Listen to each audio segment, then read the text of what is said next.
The third and final target drill of white belts that they'll need to do for testing to yellow belt is a side kick target drill. We'll be doing this again on a handheld target. It's one thing to practice on big bags, and that's fun. I like to do that. We can practice power and hitting things really, really hard. For here, we're working on focus and accuracy. Again, I'm not going to hold it much higher than their belt level for starting levels. And I might do this drill in about 2 different ways with them. One would be, instead of a fighting stance and just picking that foot up and going, I'll make them make their feet an L. Because for good body posture on a side kick, 2 things need to happen.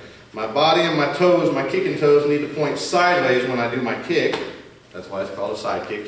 And the other thing is that base foot, the toes need to be pivoted behind me. So completely 180 degrees from where I'm kicking here. So I'll have them start with an L, making their feet an L. Whatever foot's toward the target, those toes are pointed sideways. When I'm holding a target in class, that target points the same way their toes are going to point. That way their toes don't come over here and hit my hand. The other foot's pivoted right back behind them. They'll have their hands up. This one also has the 4 parts of it. Up, out, back, and down.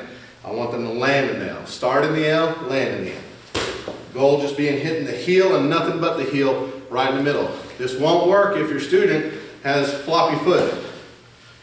And then everything could be hitting it. Could be hitting with the side of their foot, could be hitting, I don't know, with the whole bottom of the foot. They got to learn to pull those toes back and hit nothing but the heel in the middle. That's the goal with a good side kick. Second version of doing that for testing could be from a fighting stance.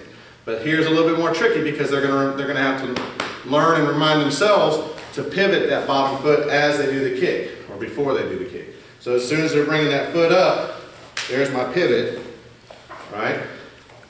Kick, and as I land back down, I unpivoted my foot. That's all the stuff that has to happen for a good side kick. So work on this with them at home if you can. Just be mainly a target practice drill for them. Watch the foot that's kicking. If you're been watching enough classes and you're kind of clued in enough to watch this bottom foot, then that's another thing you can help me with a little bit, is making sure they're learning to pivot as they kick, okay? And then unpivot when they land. That's another great thing right there. So there's side kick target drills for white belt level. That's the third target drill.